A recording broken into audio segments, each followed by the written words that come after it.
బయట వాతావరణం కాలుష్యంగా మారటం వల్ల ఎక్కువ అనారోగ్య సమస్యలు వస్తున్నాయని చాలామంది అలా అనుకుంటూ ఉంటారు. నాకు తెలిసి బయట కాలుష్యం కంటే మన చేతులతో మనం లోపల పెంచే కాలుష్యం వల్ల వచ్చే రోగాలే 98% ఎక్కువ. ఎలా అంటారా? మనం ఆవకాయలు తింటాం, నూనెలో దేవిని బాగా తింటుంటాం, బేకరీ ఫుడ్స్, జంక్ ఫుడ్స్ ఇట్లాంటివన్నీ ఎక్కువగా తింటుంటాం. వీటన్నిటి ద్వారా మన శరీరం లోపలికి వెళ్ళే కాలుష్యం అంత ఎక్కువ ఉంటుంది.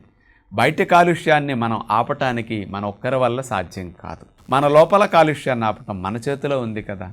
కంచే చేను మేస్తే ఇక రక్షణ ఎట్లా? మన లోపల కాలుష్యాన్ని ఇవ్వని ప్రకృతి సిద్ధమైన ఆహారాలు పర్సంటేజ్ పెంచాలి. అంటే పండ్లు, జ్యూసులు, సాలడ్స్, నట్స్, స్ప్రౌట్స్ ఇలాంటి ఎంత పెంచుతారో మీ లోపలికి వెళ్ళిన కాలుష్య ఆహారం యొక్క దోషాలను ఇవి తొలగించి మీకు ఆరోగ్యాన్ని ప్రసాదిస్తాయి. వీటిని ఎక్కువగా తీసుకుందాం. కాలుష్యాన్ని కలిగించే, హాని కలిగించే ఆహారాల్ని తగ్గించుకుందామని విజ్ఞప్తి చేస్తున్నాను.